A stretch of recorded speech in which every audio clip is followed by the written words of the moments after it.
نحمده ونصلي على رسوله الكريم اما بعد فاعوذ بالله من الشيطان الرجيم بسم الله الرحمن الرحيم رب اشرح لي صدري ويسر لي امري واحلل عقدة من لساني يفقهوا قولي۔ اللہ سبحانہ تعالیٰ کا شکر ہے کہ ہم مسلمان پیدا ہوئے ہیں اور رسول اللہ صلی اللہ علیہ وسلم کی امت میں سے ہیں۔ اسلام دین تو شروع سے چلا آ رہا ہے، لیکن رسول اللہ صلی اللہ علیہ وسلم کی امت میں سے ہونا ایک بہت بڑے شرف کی بات ہے، اور پھر اس امت کی مائیں ہونا یہ اور بھی بہت عزت کا مقام ہے۔ جہاں یہ ایک بہت بڑا آنر ہے، وہاں یہ ایک بہت بڑی ذمہ داری بھی ہے۔ اس ذمہ داری کو ہم کیسے نبھائیں، اپنے بچوں کی تربیت کیسے کریں کہ وہ ایک بہترین امتی ثابت ہوں اور بہترین انسان بنے، اور اس دنیا کی مختصر سی زندگی میں رہتے ہوئے وہ اپنی آخرت کے لیے بہت کچھ کما جائیں۔ تو بہت کچھ آپ اس بارے میں پڑھتے سنتے رہتے ہوں گے۔ آج کی یہ ٹاک ایک ریمائنڈر ہے، اور اللہ سے دعا ہے کہ اللہ تعالی ہمیں اس پر عمل کی توفیق عطا فرمائے۔ اولاد کے سلسلے میں پہلی بات تو یہ سمجھنی چاہیے کہ اولاد اللہ کا عطیہ ہے، اللہ کا ایک انعام ہے، اللہ کا ایک گفٹ ہے۔ جس کو چاہتا ہے عطا کرتا ہے، جس کو چاہتا ہے بیٹیاں دیتا ہے، جس کو چاہتا ہے بیٹے دیتا ہے، جس کو چاہتا ہے دونوں دیتا ہے، جس کو چاہتا ہے بانج بنا دیتا ہے۔ اس پر اسی کا مکمل اختیار ہے۔ لہذا اگر اللہ نے ہمیں یہ عطیہ اور یہ عنایت کی ہے ہم پر کہ ہمیں اولاد عطا کی ہے، تو ہمیں اس کی پوری پوری قدر کرنی چاہیے، اس پر اللہ تعالیٰ کا شکر ادا کرنا چاہیے، نہ کہ ان بچوں کو اپنے لیے ایک مصیبت اور ایک وبال جان سمجھے، کیونکہ بچوں کی پیدائش اور بچوں کی تربیت اور بچوں کی تعلیم ایک مشکل کام ضرور ہے، لیکن اس کا ریوارڈ بھی ہر نیکی سے زیادہ ہے۔ جس طرح ایک ماں ہونے کا اجر جو ہے وہ باغ کے مقابلے میں بھی، یا اس کا مقام جو ہے 3 گنا زیادہ ہے، کیونکہ اس کی مشقت زیادہ ہے۔ پریگننسی کی مشقت ہے، پیدائش کی مشقت ہے، پیدائش کے بعد دودھ پلانے کی مشقت ہے، تو 3 درجے بھی اس کے بڑھ گئے۔ تو بہرحال اولاد جو ہے یہ اللہ تعالیٰ کا ایک انعام ہے۔ اللہ تعالیٰ نے جب پیغمبروں کو اولاد دی تو ان کو خوشخبری سنائی، جیسے سورۃ مریم میں آتا ہے، یا زکریا انا نبشرک بغلام اسمہ یحییٰ، کہ ہم تمہیں ایک بچے کی خوشخبری دیتے ہیں جس کا نام یحییٰ ہوگا۔ اسی طرح ابراہیم علیہ السلام کو بڑھاپے میں اولاد کی خوشخبری سنائی گئی تھی۔ تو بہرحال بچے جو ہیں یہ اللہ تعالیٰ کا انعام اور ایک خوشخبری اور والدین کی آنکھوں کی ٹھنڈک ہوتے ہیں اور انسان کی زندگی کو مکمل کرتے ہیں۔ اسی لیے مومنوں کی دعا یہ ہوتی ہے، ربنا ہب لنا من ازواجنا وذریاتنا قرۃ اعین وجعلنا للمتقین اماما۔ اے ہمارے رب، ہمیں ہماری بیویوں اور اولادوں سے آنکھوں کی ٹھنڈک عطا فرما اور ہمیں متقین کا امام بنا۔ رسول اللہ صلی اللہ علیہ وسلم بھی بچوں سے بہت محبت کیا کرتے تھے، اور حضرت حسن اور حسین سے خاص طور پر آپ کی محبت تھی، اور آپ فرماتے تھے یہ دنیا میں میرے 2 پھول ہیں، یعنی آپ ان کو پھولوں سے تشبیہ دیتے تھے۔ تب آپ دیکھیے کہ جو پھول ہوتا ہے اس کے ساتھ کیا معاملہ کیا جاتا ہے، بہت نرمی کا اور شفقت کا اور کیئر کا۔ اسی طرح اولاد کو بہترین کمائی بھی قرار دیا گیا ہے۔ مسلم احمد کی روایت میں آتا ہے، رسول اللہ صلی اللہ علیہ وسلم نے فرمایا، یقیناً تمہاری اولاد تمہاری بہترین کمائی ہے، تمہاری اولاد تمہاری بہترین کمائی۔ ہم مال کو عموماً کمائی سمجھتے ہیں کہ یہ ہم نے کمایا، محنت کی، حاصل کیا، ہمارے لیے خزانہ ہے، لیکن اولاد جو ہے وہ اس سے بھی بہترین کمائی ہے اگر انسان اس کی اچھی تربیت کرتا ہے۔ نہ صرف یہ کہ دنیا میں پھر اس سے فائدہ اٹھاتا ہے، جیسے کسی حدیث کے آخر میں آتا ہے، بس اپنی اولاد کی کمائی میں سے کھاؤ، یعنی جب بچے کمانے کے قابل ہو جائیں تو تم اپنی اولاد کی کمائی میں سے یعنی جو لینا چاہو لے سکتے ہو اپنی ضرورت کے مطابق۔ ماں باپ کے لیے اولاد کی کمائی جو ہے وہ حلال ہے، لیکن اولاد صرف دنیا کی کمائی ہی نہیں ہے، یہ اس کی آخرت کی کمائی بھی ہے۔ رسول اللہ صلی اللہ علیہ وسلم نے فرمایا کہ جب انسان مر جاتا ہے تو اس کے اپنے اعمال کا سلسلہ ختم ہو جاتا ہے، 3 چیزیں بعد میں بھی فائدہ دیتی ہیں۔ جن میں سے ایک ولد صالح یدعو لہ، نیک اولاد جو ماں باپ کے لیے دعائیں کرتی ہے، یا پھر وہ علم جس سے لوگ فائدہ اٹھاتے ہیں، یا وہ مال جو صدقہ جاریہ کے طور پر انسان کسی پروجیکٹ میں لگا جاتا ہے۔ تو بہرحال اولاد جہاں ہمارے لیے خوشخبری ہے، آنکھوں کی ٹھنڈک ہے، ہمارے لیے بہترین کمائی ہے، صدقہ جاریہ ہے، وہاں پھر ہمارے لیے ایک ذمہ داری بھی ہے۔ اگر ہم چاہتے ہیں کہ اولاد سے ہماری آنکھیں ٹھنڈی ہوں، اگر ہم چاہتے ہیں کہ اولاد کی کمائی ہم کھا سکیں، اگر ہم چاہیں کہ اولاد ہمارے لیے صدقہ جاریہ بنے، تو پھر ہمیں اس کی صحیح تربیت بھی کرنی ہوگی۔ اور پھر یہ ایسا نہیں کہ چوائس کی بات ہے یا دنیا کے چند فائدوں کے لیے، نہیں، یہ ہماری ایک ذمہ داری ہے جس کو پورا کرنا ہی کرنا ہے، اور جس کے بارے میں سوال کیا جائے گا۔ اور یہ سوال صرف مردوں سے نہیں ہوگا، عورتوں سے بھی ہوگا۔ رسول اللہ صلی اللہ علیہ وسلم نے فرمایا، صحیح بخاری کی روایت ہے کہ تم میں سے ہر شخص نگران ہے اور اس سے اس کی رعیت کے بارے میں سوال کیا جائے گا۔ آدمی اپنے گھر والوں پر نگران ہے اور اس سے ان کے بارے میں سوال کیا جائے گا۔ عورت اپنے شوہر کے گھر اور اس کے بچے کی نگران ہے۔ عورت شوہر کے گھر، یعنی شوہر جو کچھ کما کے لاتا ہے، جو کچھ بناتا ہے، اس کی نگران، اور اس کے بچے کی نگران ہے، اور اس سے ان کے بارے میں سوال کیا جائے گا۔ گھر کے بارے میں بھی پوچھا جائے گا کہ اس کا کتنا خیال کیا، کیا کیئر کی، کس طرح اس کو مینٹین کیا، کس طرح سنبھالا، اور اسی طرح بچوں کے بارے میں بھی سوال کیا جائے گا۔ تو یہاں سے یہ بات ہمیں اچھی طرح سمجھ لینی چاہیے کہ یہ ایسی ذمہ داری ہے جس کے بارے میں ہم سے آخرت میں سوال ہوگا، پوچھ ہوگی، تو ہمیں اس کا جواب بھی تیار کرنا ہے کہ ہم نے اپنے بچوں کے ساتھ کیا کوشش کی۔ عموماً ہمارا رویہ یہ ہوتا ہے کہ چونکہ بچوں کو اسلامک اسکول میں داخل کرا دیا تو اس لیے اب سارا اسلام اور ساری تربیت اور سارا اخلاق جو ہے وہ اسکول سے ہی سیکھ لیں گے، اور شاید ہماری ذمہ داری اب ختم ہو گئی، اب ہم آرام کریں۔ تو ایسا نہیں، ہر صورت میں ذمہ داری آپ ہی کی ہے۔ اسکول کی اپنی ذمہ داری ہے، لیکن کسی اور کے اس ذمہ داری کو ادا کرنے سے آپ کی ذمہ داری ختم نہیں ہو جاتی، وہ اپنی جگہ پر برقرار رہتی ہے۔ اور رسول اللہ صلی اللہ علیہ وسلم نے ایک اور جگہ پر صحیح مسلم میں یہ بھی فرمایا، وَإِنَّ لِوَلَدِكَ عَلَيْكَ حَقًّا، یقیناً تمہارے بچوں کا تم پر حق ہے۔ جیسے ماں باپ کا بچوں پر حق ہے، اسی طرح بچوں کا بھی ماں باپ پر حق ہے۔ کس چیز کا حق؟ کہ وہ ان کی اچھی تربیت کریں، ان کو کھلائیں پلائیں، ان کی ضروریات پوری کریں، جس کی کچھ تفصیلات آگے میں بیان کروں گی۔ لیکن یہ یاد رکھیے کہ حقوق کے بارے میں قیامت کے دن سوال کیا جائے گا۔ حقوق اللہ تو معاف کر دے گا اللہ تعالیٰ جس کے لیے چاہے گا، لیکن حقوق العباد، چاہے وہ اپنے ہی بچوں کے حق کیوں نہ ہوں، ان کے بارے میں پوچھ ہوگی کہ ہم نے اس حق کو ادا کیا یا نیگلیجنس کا ثبوت دیا۔ رسول اللہ صلی اللہ علیہ وسلم نے فرمایا، انسان کے گناہگار ہونے کے لیے یہی کافی ہے کہ جن کے رزق کا وہ ذمہ دار ہو انہیں ضائع کر دے، یعنی جن کو کھلانا پلانا اس پہ فرض ہو وہ ان کی پرواہ نہ کرے اور ان کے لیے کوئی کام کاج نہ کرے، ان کے لیے محنت نہ کرے اور ان کو ایک عزت کی زندگی بسر نہ کرنے دے۔ آپ نے یہ بھی فرمایا، کوئی ایسا بندہ جسے اللہ کسی رعایا کا نگران بناتا ہے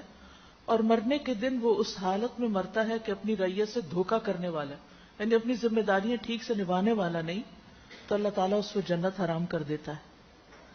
تو یہ چاہے گھر کی ذمہ داری ہو، چاہے کسی ادارے کی ذمہ داری ہو، اس میں اپنی اٹ موسٹ سنسیئر ایفرٹ کرنی چاہیے۔ باقی نتائج اللہ کے ذمہ ہیں، ہم اپنے فرائض کو پوری طرح ادا کرنے والے ہوں۔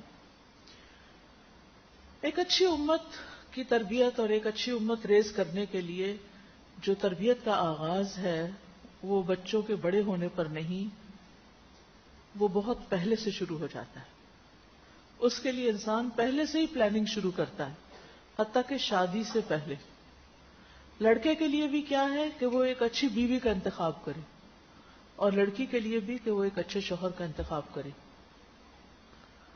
یعنی مرد ایسی بیوی منتخب کرے جو مستقبل میں اس کی اولاد کے لیے اچھی ماں ثابت ہو، یعنی رشتہ کرتے وقت یہ بات ذہن میں رکھنی چاہیے۔ حضرت عائشہ کہتی ہیں کہ آپ صلی اللہ علیہ وسلم نے فرمایا کہ اپنے نطفوں کے لیے اچھی عورتوں کا انتخاب کرو، دین میں ہم پلہ عورتوں سے نکاح کرو، اور ہم پلہ مردوں کو اپنی بیٹیوں کے نکاح میں دو، اپنی بیٹیوں کو ان کے نکاح میں دو، یعنی کف کا خیال رکھو اور یہ دیکھو کہ جس لڑکے کے ساتھ تم اپنی بیٹی کی یا جس لڑکی کے ساتھ اپنے بیٹے کی شادی کر رہے ہو وہ اس کے لیے کمپیٹیبل بھی ہے یا نہیں، وہ ایک اچھا جوڑا بھی ثابت ہوگا یا نہیں. کیونکہ عموماً یہ ہے کہ انسان حسن کی وجہ سے یا مال کی وجہ سے یا خاندان کی وجہ سے شادی کر لیتا ہے، لیکن ہمیں کیا کہا گیا کہ دین کی وجہ سے شادی کرو. اسی طرح ابو ہریرہ رضی اللہ عنہ کہتے ہیں کہ رسول اللہ صلی اللہ علیہ وسلم نے فرمایا، جب ایسا شخص تمہارے پاس نکاح کا پیغام بھیجے جس کے دین اور اخلاق سے تم مطمئن ہو تو اپنی بیٹی کا اس سے نکاح کر دو، اگر ایسا نہیں کرو گے تو زمین میں فتنہ اور زبردست فساد پیدا ہوگا. لیکن ہم عموماً ذات پات برادری اور کئی اور ایشوز لے کے بیٹھ جاتے ہیں اور بعض اوقات اچھے اخلاق والوں کو رد کر دیتے ہیں، جبکہ ہمارا دین ہمیں شادی کے موقع پر یعنی جو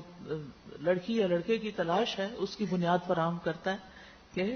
اس کا دین اچھا ہو اور اس کا اخلاق اچھا ہو، اور باقی چیزیں اگر ساتھ آتی ہیں تو ویل اینڈ گڈ، اور اگر نہیں تو اس میں زیادہ پریشانی کی بات نہیں. رسول اللہ صلی اللہ علیہ وسلم نے فرمایا، دنیا فائدہ اٹھانے کی چیز ہے اور اس میں بہترین متاع فائدہ اٹھانے کی چیز نیک عورت ہے. یعنی ساری دنیا میں سے جو سب سے فائدے کی چیز ہے، جس سے انسان کو سب سے زیادہ یعنی اس کی خوش قسمتی کی بات ہے، وہ یہ کہ اس کو اچھی نیک بیوی مل جائے. پھر یہ ہے کہ شادی کے موقع پر انسان کو اللہ کی اطاعت اور فرما برداری کے ساتھ اس رشتے کا نبھا کرنا چاہیے، بندھن باندھنا چاہیے شادی کے دن بھی. اور پھر آپ اگر شادی کا خطبہ نکاح دیکھیں تو اس میں بار بار تقویٰ کی تلقین کی گئی ہے کہ اس رشتے کی بنیاد اللہ کے خوف پر ہو، اللہ کے ڈر پر ہو، اللہ کے تقویٰ پر ہو. یعنی ایک دوسرے کے حقوق ادا کرتے ہوئے، ایک دوسرے کے ساتھ نباہ کرتے ہوئے بیچ میں اللہ کو حاضر ناظر سمجھو کہ وہ دیکھ رہا ہے. جب یہ چیز ہوتی ہے تو دونوں ایک دوسرے کو چیٹ نہیں کرتے، خیانت نہیں کرتے، ایک دوسرے کے حقوق کا خیال رکھتے ہیں، ایک دوسرے کے لیے اپنی ذمہ داریوں کو نبھاتے ہیں اور سارے معاملات درست ہونے لگتے ہیں. پھر اس کے بعد یہ ہے کہ جب اولاد کا مرحلہ آتا ہے تو کنسیو کرنے سے پہلے یعنی ہسبینڈ وائف کے ملاپ کے وقت بھی دعا سکھائی گئی کہ انسان اپنی اولاد کو شیطان کے شر سے محفوظ رکھے. اس وقت جو دعا سکھائی گئی اس میں اللہ کے نام کے ساتھ، اے اللہ ہمیں شیطان سے بچا اور شیطان کو اس چیز سے دور رکھ جو اس کے نتیجے میں ہمیں عطا فرمائے. تو نبی صلی اللہ علیہ وسلم نے فرمایا کہ اگر کوئی اس تعلق کے وقت ہسبینڈ وائف یہ دعا پڑھ لیتے ہیں تو ان دونوں کو جو اولاد ملے گی شیطان اسے نقصان نہیں پہنچا سکتا. پھر آپ کو معلوم ہے کہ حضرت مریم کی والدہ نے جب ان کی پیدائش ہوئی تو کیا کہا تھا، وَإِنِّي أُعِيذُهَا بِكَ وَذُرِّيَّتَهَا مِنَ الشَّيْطَانِ الرَّجِيمِ کہ اللہ میں اس بچی کو بھی اور اس کی آگے نسلوں کو بھی، اس کی اولاد کو بھی تیری پناہ میں دیتی ہوں، تیرے حوالے کرتی ہوں. بہرحال جب بچہ پیدا ہو جاتا ہے تو اس کے بعد تربیت کا مرحلہ شروع ہو جاتا ہے. پریگنینسی کا سارا وقت جو ہے اس میں ماں کی تھنکنگ پازیٹو ہونی چاہیے. اس بچے کو ایک مصیبت یا بوجھ سمجھ کر نہیں پیٹ میں رکھنا چاہیے اور اس کے بارے میں منفی خیالات نہیں ہونے چاہیے، بلکہ یہ اللہ کا فیصلہ سمجھ کر لڑکا ہو یا لڑکی اس کو قبول کرنا چاہیے. کیونکہ ہمارے معاشرے میں اس بارے میں بھی بہت زیادتیاں پائی جاتی ہیں کہ اگر لڑکی ہو تو اس کو وہ اہمیت نہیں دی جاتی، حالانکہ لیس الذکر کالانثی، لڑکا لڑکی کی طرح نہیں ہوتا. بعض کام لڑکی جو آپ کے لیے کر سکتی ہے وہ لڑکا نہیں کر سکتا. اس لیے اللہ تعالیٰ جو بھی عطا کرے اس کو اللہ کی رحمت سمجھیں، اس کو اللہ کی عنایت سمجھیں، اللہ کا گفٹ سمجھیں. دوسری بات یہ ہے کہ عقل مند ماں باپ پیدائش سے پہلے ہی بچے کی تربیت کی فکر کرنے لگتے ہیں. میں اپنی ایک شاگرد کی یہاں تعریف کرنا چاہوں گی. بہت ہی پڑھی لکھی اور بہت ہی قابل بچی ہے، لیکن شادی کے بعد اس کا پورا مزاج ہی بدل گیا.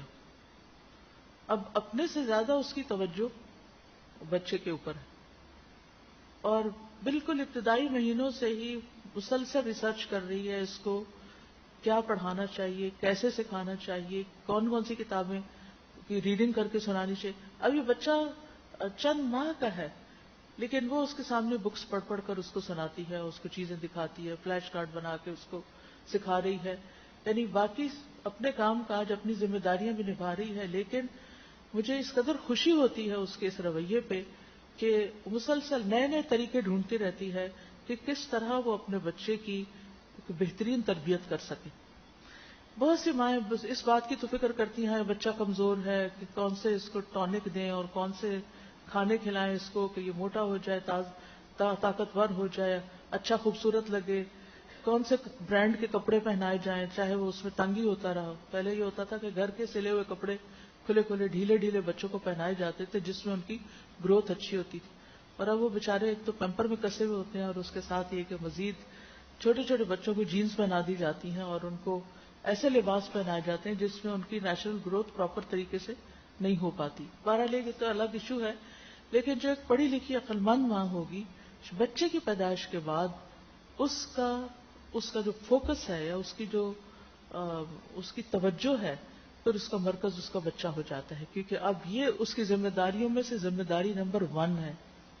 گھر کو صاف ستھرا رکھنا بھی ذمہ داری ہے لیکن وہ نمبر 2 ہے، کھانا پکانا بھی ذمہ داری ہے وہ لیکن نمبر 2 ہے۔ سب سے پہلی ذمہ داری بچے کی صحیح تربیت ہے۔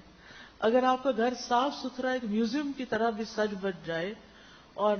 یوں لگے کہ جیسے آپ 7 اسٹار ہوٹل میں رہ رہے ہیں اور کھانے جو ہے وہ بہت ہی عالیشان آپ پکا رہے ہوں، لیکن آپ کا بچہ جو ہے اس کی تربیت ٹھیک نہ ہو رہی ہو، وہ اگنور ہو رہا اور وہ گیجٹس کے سامنے ہی بیٹھ کے پل رہا ہو، تو پھر آپ خسارے میں ہیں، آپ نے اپنا فرض ادا نہیں کیا۔ تو اس کے لیے بہت ضروری ہے کہ بچے کو نمبر 1 رکھا جائے، اور نمبر 1 رکھنے کا مطلب یہ نہیں ہے کہ ہر وقت اس کی فرمائشیں پوری کی جائیں یا ہر وقت اس کو اچھا کھلایا پلایا پہنایا جائے، بلکہ یہ ہے کہ اس کی تربیت کے لیے پڑھا جائے، سیکھا جائے، علم حاصل کیا جائے، دنیا اور دین دونوں اعتبار سے۔ دنیاوی اعتبار سے بھی بچے کی جو ڈیولپمنٹ ہے، کس ویک میں، کس منتھ میں، کس ایئر میں اس کے اندر کیا کیا چینجز آتی ہیں، اس میں جدید دور کے علماء نے، سائنٹسٹ نے، سائیکالوجسٹ نے بہت کام کیا، بہت کتابیں موجود ہیں، اور اب تو آپ کو بہت ساری کتابیں خریدنے کی بھی ضرورت نہیں پڑتی، آپ نیٹ پہ سرچ کر سکتے ہیں، حتیٰ کہ ہر ویک میں بچے کی بدلتی عادتیں اور بچے کے ریئیکشنز اور بچے کو کچھ جو مختلف طرح کی تکلیفیں ہوتی ہیں، ان سب کے بارے میں رہنمائی موجود ہے۔ یہ الگ بات ہے کہ آپ اس کو پڑھتے ہیں یا نہیں پڑھتے۔ پہلے یہ ہوتا تھا کہ عموماً جوائنٹ فیملی سسٹم ہوتا تھا اور اس میں بڑے بزرگ جو تھے وہ بیٹی بہو کو بچوں کی تربیت کرنے کے بارے میں بہت کچھ ساتھ ساتھ رہنمائی دیتے تھے اور وہ بھی اس کو پازیٹو وے میں لیتے تھے۔ اب یہ کہ اول تو ہمارا یہ سسٹم ہی ختم ہوتا جا رہا ہے، اور اگر ہے بھی کہیں خوش قسمتی یا بدقسمتی سے تو وہ اس میں اتنی نیگیٹیوٹی ہے کہ بڑوں کو بچوں کو سمجھانا نہیں آتا، چھوٹوں کو بڑوں کی بات سمجھ نہیں آتی، اور اس سے بھی صحیح طور پر فائدہ نہیں اٹھایا جا رہا۔ تو بہرحال پہلی چیز یہ ہے کہ اگر ماں بچے کو دنیاوی اعتبار سے یا دینی اعتبار سے آگے دیکھنا چاہتی ہے، بہترین دیکھنا چاہتی، کامیاب دیکھنا چاہتی، تو اس کو ساری زندگی علم حاصل کرنے کی ضرورت ہے۔ ہم سمجھتے ہیں کہ علم صرف اسکول، کالج، یونیورسٹی میں حاصل ہوتا ہے، اور شاید وہ مختلف طرح کی ڈگریاں لینے کا نام ہے، اور یہاں سے لوکل پاکستان سے ڈگری لے لی یا کسی دوسرے ملک میں جا کے کچھ پڑھ کے آگے ہم اسی کو کامیابی کی علامت سمجھتے ہیں۔ اور بہت سی ایسی مائیں جو بہت ہائیلی ایجوکیٹڈ بھی ہیں لیکن بچوں کی تربیت سے متعلق کچھ نہیں جانتی، اور وہ بچے کو اپنے لیے ایک نرا بوجھ سمجھتی ہیں، اور جس طرح وہ انجوائے کرنا چاہیے اس بچے کو وہ نہیں کر پاتی۔ تو اس لیے بہت ضروری ہے کہ مائیں اپنے آپ کو بچوں کی تربیت سے متعلق ویل اکوپڈ رکھیں اور مسلسل سیکھتی رہیں، اور صرف ایک بچے کی دفعہ نہیں، پھر بھول جاتا ہے انسان، پھر پڑھنا، یعنی اپنے دن کی روٹین کے کاموں میں چاہے کتنی بھی مصروفیت ہو، بچوں کی تربیت سے متعلق پڑھنا، سیکھنا، مختلف لیکچرز، ورک شاپ، سیمینارز، ان کو اٹینڈ کرنا نہ بھولیں، یہ آپ کے فائدے میں، کیونکہ جب آپ پڑھیں گے، علم حاصل کریں گے تو آپ بچے کے لیے ایک بہترین رول ماڈل بنیں گے۔ بچے کرنے سے جو کچھ سیکھتے ہیں وہ لیکچر سے وہ کچھ نہیں سیکھتے، وہ صرف انسٹرکشن سے نہیں سیکھتے، وہ دیکھ کے بہت کچھ اپنے ماحول سے سیکھتے ہیں۔ تو آپ اپنے گھر کا ماحول اتنا کنڈیوسو رکھیں بچے کی تربیت کے اعتبار سے کہ وہ چائلڈ فرینڈلی ہو. اچھا ہم گھر چائلڈ فرینڈلی نہیں رکھتے, ہم گھر رکھتے ہیں مہمانوں کے لیے یا وزٹرز یا آنے والوں کے لیے ان کے اوپر ایک روب ڈالنے کے لیے کہ کتنے مہنگے مہنگے کرسٹلز یا کتنے مہنگے مہنگے گھر کے اندر ڈیکوریشن پیسز ہیں, اور بچے کو اس کے قریب نہیں پٹکنے دیتے. نہیں, اس کو مت ہاتھ لگاؤ, یہاں مت جاؤ, یہ نہ کرو, وہ نہ کرو, اوپر نہ چڑھو, صوفہ خراب ہو جائے, پردے سے نہیں لٹکو, فلاں نہیں کرو, فلاں. تو پہلی بات تو یہ ہے کہ ٹھیک ہے, اگر ایک مخصوص ایریا آپ نے مہمانوں کے لیے رکھا ہی ہے تو اس کو پھر بند کر دیں, اور باقی گھر کو, اپنے کچن کو, بیڈ روم کو, ہر چیز کو چائلڈ فرینڈلی بنائیں, جس میں آپ کا بچہ ایکسپلور بھی کر سکے اور خوب اس کو انجوائے بھی کر سکے اور آپ کے ساتھ ساتھ رہ سکے. کیونکہ ماں کی کمپنی میں جو کچھ وہ سیکھ سکتا ہے, اور ہر کام جو کچھ ماں کر رہی ہوتی وہ جس طرح خوشی سے کرتا ہے وہ اس کے علاوہ نہیں کرتا. اسی لیے آپ دیکھیں کہ چھوٹے چھوٹے بچے اگر ماں نماز پڑھتی تو ساتھ آ کے کھڑے ہو جاتے ہیں, باقاعدہ سجدے کرتے ہیں, باقاعدہ ہاتھ اٹھا کے دعائیں کرتے ہیں, آپ کو کہنا نہیں پڑتا. لیکن کیا بات ہے کہ وہی بچے جب ذرا بڑے ہوتے ہیں اور ان کی نماز پڑھنے کا وقت آتا ہے تو وہ بھاگ نکلتے ہیں. تو کہیں ہمارے اندر ہی کوئی کمی ہوتی ہے کہ وہ اس رول کو زیادہ دیر تک پھر ایکسپٹ نہیں کرتے. تو بہرحال پہلی چیز, تربیت اولاد کا اہم ترین نقطہ, اولاد کو نیک بنانے کے لیے خود نیک بننا. عبداللہ بن مسعود جب رات میں نوافل ادا کر رہے ہوتے تھے تو سامنے اپنے چھوٹے بچے کو سویا ہوا دیکھ کے کہتے تھے, من اجلک یا بنیا, تیرے روشن مستقبل کی خاطر ہے بیٹے, یہ نفل جو میں پڑھ رہا ہوں یہ اپنے لیے نہیں پڑھ رہی, یہ تیرے لیے پڑھ رہا ہوں. یعنی یہ نوافل ظاہر ہے کہ نفل عبادت اللہ کا قرب حاصل کرنے کے لیے کی جاتی, تو یہ میں پڑھ رہا ہوں کہ اللہ کا قرب حاصل کروں, میری دعائیں قبول ہوں اور تیرا مستقبل روشن ہو, دنیا میں بھی آخرت میں بھی تجھے کامیابیاں حاصل. یعنی ایکسٹرا عبادت, ایکسٹرا پاکیزگی, نگاہوں کی پاکیزگی, زبان کی پاکیزگی, رزق کی پاکیزگی. تو پاکیزہ ماحول کے اندر ایک پاکیزہ گھرانہ جنم لیتا ہے, اور یہ ماحول بنانا آپ کا کام ہے. شوہر اگر حرام کی طرف جاتا ہے کسی بھی طرح رزق کے معاملے میں یا نگاہوں یا کسی اور معاملے میں, تو اس کو بھی راہ راست پر لانے میں آپ کی ایک بڑی ذمہ داری کہ میں روکھی سوکھی کھا لوں گی لیکن میں حرام کا لقمہ نہ خود کھاؤں گی نہ اپنی اولاد کو کھلاؤں گی. اور اسی طرح باقی معاملات میں بھی. دوسری چیز یہ ہے اس میں بچوں کی تربیت میں کہ جو آپ ان کو کہیں وہ کر کے دکھائیں, آپ کے قول و فعل میں تضاد نہ ہو. یہ چیز اللہ سبحانہ و تعالیٰ کو بھی بڑی سخت ناپسند ہے اور انسان کے حق میں سخت بری ہے. یعنی بچے اپنے ماں باپ پہ ٹرسٹ کھو دیتے ہیں. جب ماں باپ کچھ کہہ رہے ہوتے ہیں تو وہ کہتے ہیں انہوں نے کرنا کوئی نہیں, انہوں نے اپنا وعدہ نہیں پورا کرنا, یا یہ کرنے والے نہیں, یہ صرف کہتے ہیں تو کہتے رہیں, کیا فرق پڑتا ہے, یہ کہہ کے چپ ہو جائیں گے, کہہ کے تھک جائیں گے, بات ختم ہو جائے گی. تو یہ نہیں ہونا چاہیے. اور پھر یہ کہ جو کچھ آپ کر رہے ہیں اس میں کوالٹی ہو. آپ کی نماز ایسی نماز ہو کہ جو بچوں کے دلوں کو نرم کر دے. جب آپ اپنے رب کے سامنے خشوع سے, عاجزی سے کھڑے ہوتے ہیں تو آپ کے بچے آپ کو دیکھ رہے ہوتے ہیں کہ ہمارے ماں باپ کتنا اللہ تعالیٰ کا ادب کرتے ہیں, نماز کو کتنی اہمیت دیتے ہیں. جب اذان ہو گئی اور آپ نماز پڑھنے جا ہی نہیں رہے, کبھی کچھ کریں کبھی کچھ کریں, تو کیا بچے اس کو آبزرو نہیں کر رہے ہیں؟ اور پھر یہی ہوگا کہ جب ان کے نماز پڑھنے کے دن آئیں گے اور آپ ان کو اذان کے بعد کہیں گے چلو نماز کے لیے, تو وہ اٹھنا ان کے لیے دوبھر ہوگا, مشکل ہوگا. تو اس لیے بہت ضروری ہے کہ جو کہیں وہ کریں, اور جو کریں وہ کوالٹی کا ہو.